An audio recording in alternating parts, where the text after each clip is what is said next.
Another day, another massive performance for Paddy Pimblett in front of a sold-out crowd in London. Entering his fight against Jordan Leavitt, fight fans were salivating at the thought of Pimblett finally facing a man who could push him to the edge inside the octagon. In the opening frame, Leavitt more than delivered as he ground Pimblett in the fence before slamming him to the canvas. After a few scrambled between the two, Pimblett ended the round on top, much to the delight of the crowd. With the confidence souring, Pimblett opened the second round by clinching up and dropping Leavitt with a knee against the fence. After tripping Leavitt's arm against his ribs, Pimblett finally forced Leavitt to tap with a deep rear naked choke. For the second straight week, an injury ended a UFC main event as Tom Aspinall injured his knee against Curtis Blaydes in UFC London's headliner.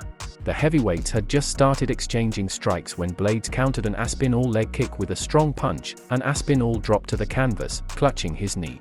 It was not only a severe setback for Aspinall, who hoped to pick up his sixth straight win and advance in the MMA fighting global rankings, but another disappointing ending for the UFC's audience, which this past week saw Brian Ortega stopped by a dislocated shoulder against Yoel Rodriguez at UFC Long Island. "I wish the injury hadn't happened," Blaydes said. Aspinall was put in a leg brace and taken out of the octagon by cage-side medical officials as Blaydes gave his post-fight interview.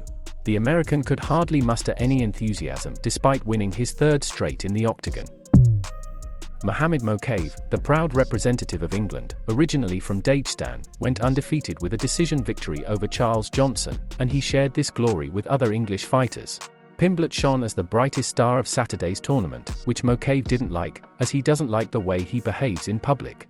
There are so many guys who don't get a lot of media attention, but they should get it. For example, Arnold Allen. This is Leon Edwards. This is Tom Aspinall. Nathaniel Wood.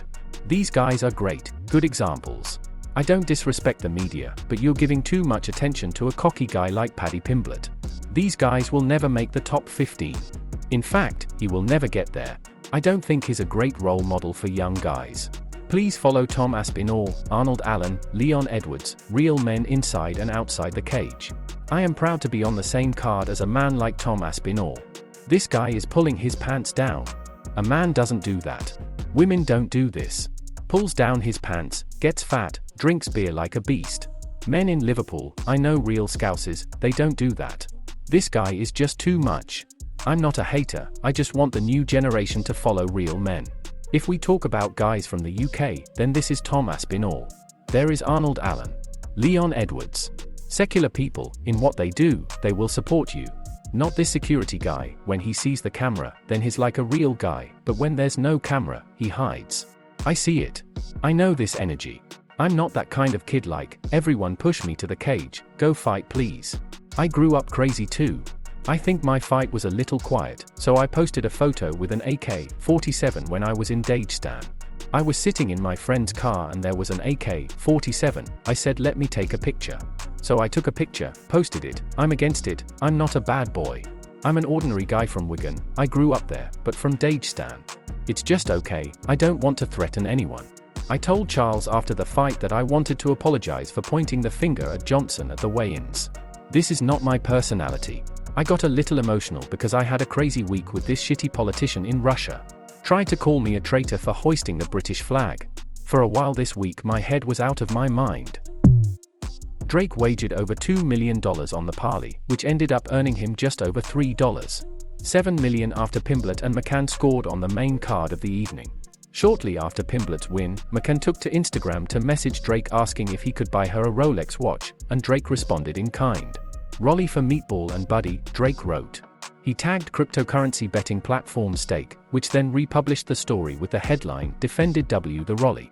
While it's unlikely anything else is set in stone, McCann was thrilled talking about the interaction and potential acquisition of Rolex on the post-fight show to ESPN+. The proud Liverpool side also celebrated the deal at the post-fight evening press conference. Molly sent him the video right after and asked for a watch, and he said he was going to give us both a Rolex. So we swim in it.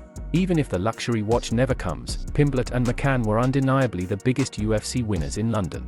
Pimblett improved her record to 3-0 in the UFC with a second-round submission victory, while McCann took less than a round to defeat Hannah Goldie and win her third fight in a row. Both received a $50,000 Performance of the Night award. Curtis Blaydes was just as upset as anyone after winning the UFC London main event, which ended 15 seconds after Tom Aspinall suffered a knee injury. "I have no idea what happened. He struck, I counterattacked, he fell. That's all what I know. I am disappointed. Nobody wants to win like that.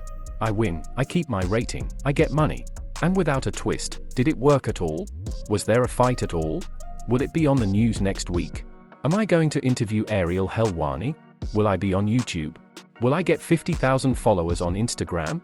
No. So I'm disappointed with all of this, but there's nothing we can do about it right now." It was an unfortunate conclusion to a fight that should have answered a lot of questions about Aspinall's UFC heavyweight potential and Blaydes' chances for the title.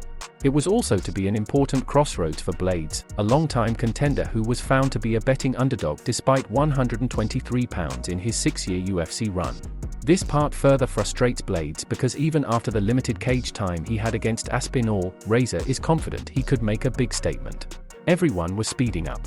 "He's not as fast as you guys imagine. I know it was only 15 seconds, but every exchange has touched him. In many of his highlights, when he lights these guys up, it's because they are standing still. They don't move their legs, which I do. So I just don't believe the ads. I don't think he's as fast as everyone thought. Apparently, he's also not as big as everyone makes him out to be. I felt like I got bigger, more athletic, more explosive, and obviously I think my bones got stronger because he hit me and ended up getting hurt. So I don't know. This is a strange night. It's really hard to come up with witty replies with a win like that. It's hard to get excited about this." The loss is Aspinall's first in his UFC run, ending the Englishman's 5-fight winning streak since debuting with the promotion. Blaydes, on the other hand, has technically won 7 of his last 8 fights.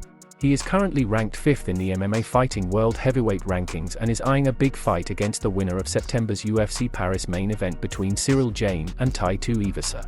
So despite being unhappy with Saturday's victory method, Blaydes is unwilling to change his plans to wait for Aspinall's full recovery.